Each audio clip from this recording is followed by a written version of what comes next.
Folks, this is JC. I've got another short story to tell you. It's a true story. I call it the accidental deer hunting story. And there's a reason for that that'll be obvious.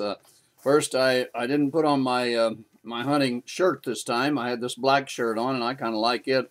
But I did put on this jacket. You know, hunters, they always wear jackets, and the jackets never have any sleeves in them. Well, I happen to have one like that. I don't know why I even bought it. But anyhow, I bought it. It's not orange. It's supposed to be orange. Mine's black, but you know, in case I hunt at night, sometimes nobody can see me. It'll be a lot safer. I won't get shot that way. And now I had my hunting cap on my other story, but this time I decided to change caps. This is honest to goodness 100% Jana J cap. And Jana J is from, her name's Jana Greif. She's from Weiser, Idaho. And she's been the fiddle national fiddle champion so many times, I think she probably forgot about it. Well, at one time, many years back, I was the vice president of her fan club. Glenda Graham was the president. I was the vice president. Every month, I would write a column, and it was a lot of fun while it lasted, but after a while, I had to make some changes. Anyhow, back to the story. This is called the accidental deer hunting story. And I'm going to bring the words up in front of my face here. It'll make me look a little bit lighter, brighter, I guess.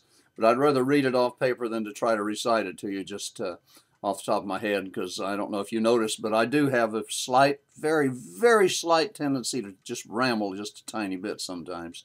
So this way it won't take all night to get this 5-minute story told. Okay, so without further ado, here comes our story. This is a story about an accidental deer hunting trip that happened in 1961 in Redding, California. I knew it was along about in there sometime. Now I'm going to preface this with a little explanation of sorts. My big brother, Tom, I call him Buddy, and we both drove a truck for a company called Winans Brothers in Redding. Clarence was in the shop. Clarence is my brother-in-law. He was in the shop, service, and trucks. We all worked for the same company. Two of us drove, and my brother-in-law Clarence, he serviced them as a grease monkey or mechanic, whatever you want to call him. So anyhow, we were together a lot of the time when we weren't working. Us men and our wives. My wife's name was Maggie at the time. Marianne was my brother's wife, and my sister Mickey was Clarence's wife. So we all went over to my brother's house this particular night, or this particular day. So the girls were all there, and now I'll go on with the story, and this is a true story. I'll tell it just as it happened. I say accidental because it was the day after the deer hunting season had closed in this area. My brother, Buddy, his name's Tom, but everyone calls him Buddy. He owned a 1937 Chrysler pickup. It had been a two-door car at one time or another, but somebody made it into a pickup, and it was a very, very nice little pickup. It ran real well, too. And we'd gotten a deer this season, and now Buddy and our brother-in-law Clarence were going to go out to hunt some silver gray squirrels. I say actually we got two deer. This time we got a buck and a doe. We went up by Bernie and did our hunting, which will come up later in the story. As it turns out, that was true. Anyhow, so now we were going to go out to hunt silver gray squirrels. Silver grays are large squirrels with the silver grayish coloring and a very long, bushy silver gray tail. They're very crafty and they're very smart. They climb trees with very little effort, and if you can find them, the squirrels are very adept at keeping the tree between them and you. When they see you coming, they usually come down the tree to about a height of 10 or 15 feet above the ground. I don't know why they do, but they do, just where they can keep a better eye on whoever is there, I suppose. And when they see you coming, they immediately run around the tree to the opposite side from you. If you go around the tree one way, they do the same. And if you go back the other way, they'll come back the same, always keeping the tree between so you can't see them. You can almost never be on the same side of the tree as these little rascals. They're too clever and they're very, very quick. Now, if two of you try to outsmart the squirrel, he simply goes to the top of the tree and hides in the branches and leaves. Well, we knew that if we found any of these critters, we'd have our hands full shooting them. And they're pretty good eating too, by the way. They're a little tough unless you stew them, but that's usually what we did with squirrels, was stew them. Since it was the day after deer season closed, none of us had a high-powered rifle. Buddy, my brother, had a 12-gauge shotgun, and Clarence had a 410 shotgun. I had an automatic 22 caliber rifle, and I was a pretty good shot, and I thought I could do well with it. So we headed out north of Redding, planning to go across the Shasta Dam into tall timber country, back the other side of the dam, where the big silver grays are known to live. We drove the old Chrysler pickup. Buddy drove, and Clarence sat on the right seat, and I rode in the back. Those days it was legal to ride in the back of a pickup without even being tied down. Anyhow, we drove north on the 99 highway. There were no freeways in those days. And we turned left into Project City and went through there and through Central Valley and on to Summit City. Now, these three small towns are very close together, and they're actually barely big enough to be one town between the three of them. These towns are the ones that were used when they were building Shasta Dam. That's why they call one Project City. And then the other is Central Valley. It's between, and then the one closer to the dam is Summit City because it's at the summit of a very small little hill there. Actually, it's just before you go up a higher hill. Anyhow, Project City, Central Valley, and Summit City.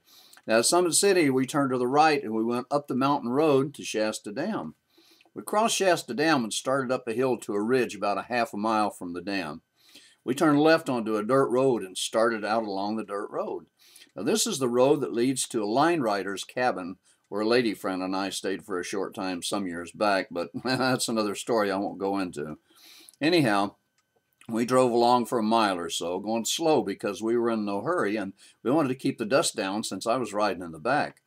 As we drove along slowly, we talked back and forth. It seemed this trip would be very uneventful until we reached the tall timber where the Silver Grays were supposed to be. And of course they were because we'd been there before. I had anyhow. Now I just moved to the middle of the pickup bed to lean over the cab and watch ahead when Buddy slammed the brakes on. The pickup came to an immediate stop. It pinned me against the cab, but I was in no danger of falling out. I raised back up and I looked up ahead of us. About 100 yards or less was the biggest buck mule deer I had seen this year. This guy was big. He was at least 200 pounds, and he had a 5-point rack with 2 on one side and 3 on the other. It was pretty obvious he was in rut because his neck was swollen huge. He was a monster. Let me explain. When the deer season and the buck deers get their antlers, they're ready to breed with the doe deers. At that time, they call it rut. They go into rut. And when that happens, their neck swells up very strong, very strong. The blood comes up into their neck and their antlers because they fight a lot of times against each other for the favors of the beautiful doe who happens to be around there close. And whoever wins the fight, of course, gets to breed with the doe, and the other one takes a hike and waits till next year when he gets bigger. Anyhow, this guy was definitely in rut because his neck was monster. We just walked up. He had just walked up onto the road from the left side, and he stopped when he got in the middle. He was just looking back at us. He wasn't the least bit scared. I guess he knew the deer hunting season had ended yesterday. Maybe somebody told him another deer, I suppose. Anyhow, but he didn't know these hunters. My brother said, "Will you look at that? That's the biggest buck I've ever seen." And Clarence, my brother-in-law, agreed with him. And Clarence asked what we should do since the season had closed. Since they both had shotguns and I had a rifle, they looked back at me. There was no doubt in my mind as to what to do. I climbed slowly down from the pickup bed and walked toward the front. The deer still just stood there looking at us. Then all hell broke loose. Clarence jumped out of the pickup on one side, and Buddy got out on the other side, and somebody said, "Well, shit, James, shoot him." Oops. Anyhow, that's what he said. I think the deer understood it too, though, because he snorted and he headed off the side at a jump. He made about 2 jumps, and he started just to drop over the side of the road and down the hill when I pulled up on his neck, and I popped off 3 real quick shots.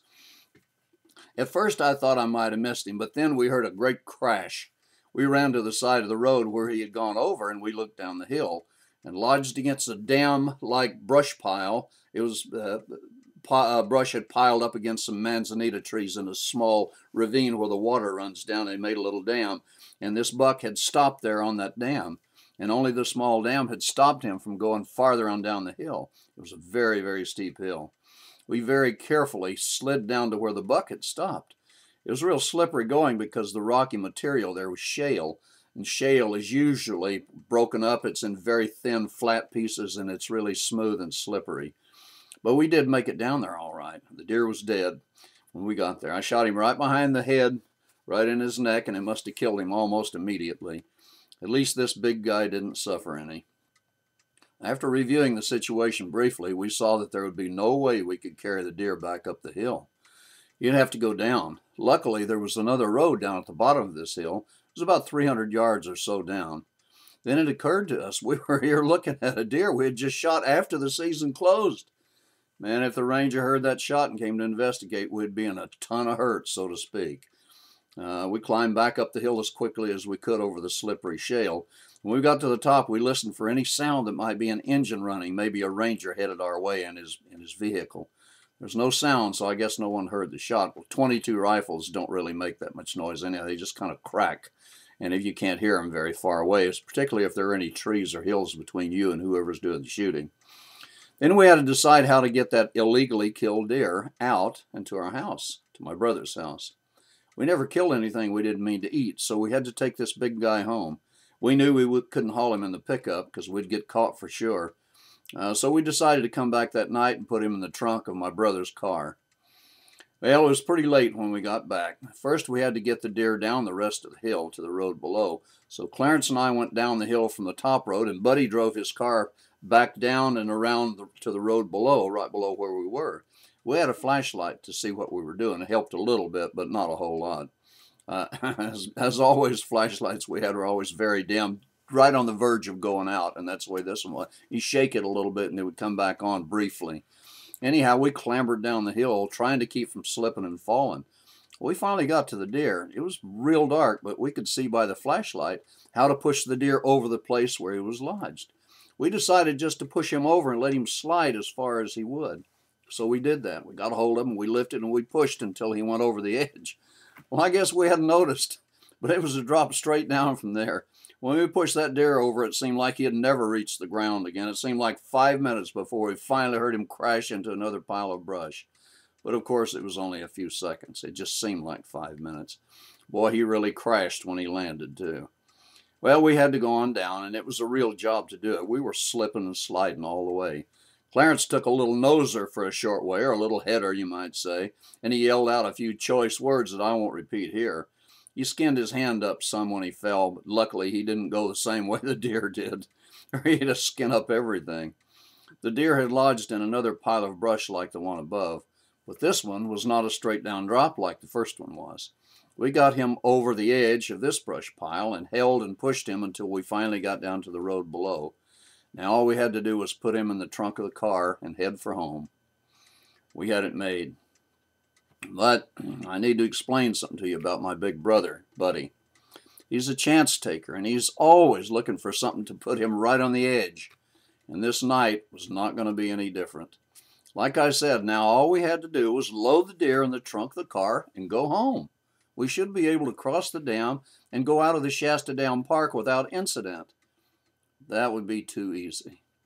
We loaded the deer into the trunk all right, and we started the mile or so back to the dam, a little bit farther, I guess, but not much. Now, the first way was very uneventful. Just drive sensibly and go on, keep going, don't stop. Then we got to the dam, and in another few minutes, we would be across the dam, out of the park, and gone. But as luck would have it, at the other end of the dam was a ranger, just standing there underneath an overhead light. We'd have to drive right by him, within 10 feet or so. But as long as the ranger didn't suspect anything and didn't smell the deer, we'd be all right. Even if he smelled the deer, it wouldn't be unusual because this was deer season, and we could always tell him that we had hunted somewhere else, which is exactly what we did.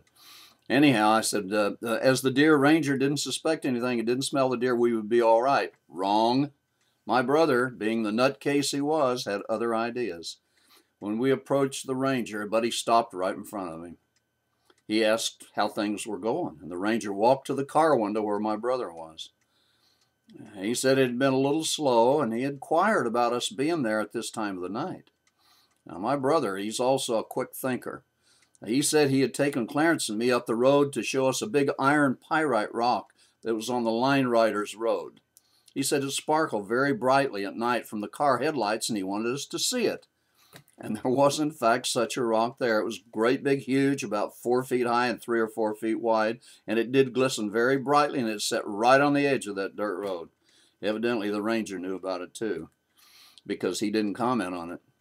He asked how long we had been there, and Bud told him only a couple of hours. The ranger looked us over pretty good and asked if we had hunted here during the season. Oh, man, I just about crashed then. I knew what was coming, I thought. Well, Buddy told him no, that we hadn't, that we had gone over to Bernie, and we got 2 deer there, a buck and a doe. I guess the ranger knew there had been a doe season that year to cull out an excess of does, so he didn't make any comment on that. And Bud simply told him good night, drove off. We left. Man. I was so mad I could have bitten a nail in half. And I asked Buddy, what the hell do you think he was doing? He just chuckled and chuckled. I asked him, what did he do that for? He just chuckled, and he said, just for the fun of it. And he went on and never said another word. Clarence just sat there very quietly. He didn't say anything. Well, we did make it home, and we skinned and gutted the deer out in the garage. Clarence and I took the hide and entrails to a bridge that goes over the Sacramento River and threw them over into the water. It was dark, of course, at night, so no one saw us, so there wasn't any problem there. When we got back, the women had the entire backstrap cut into small steaks. The backstrap's about this big around, and the little small steaks about, oh, maybe inch and a half thick, inch and a half thick. And fried them all up real nice. And I tell you, they were absolutely delicious. It completely filled a big platter.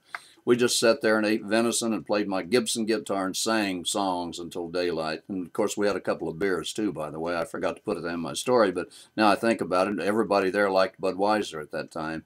Yeah, Budweiser, and that's what we were drinking. So we had venison and Budweiser.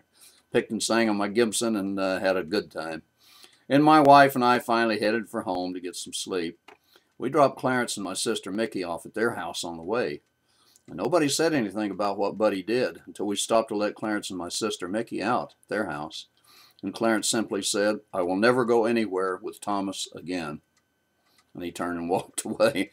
And as near as I can remember, he never did. And I don't blame him at all. If Buddy hasn't been my brother, I wouldn't have gone with him anywhere else either. And that's the end of my story, The Accidental Deer Hunt. This is JC, and I want to thank you very much for listening, and I hope you enjoy it.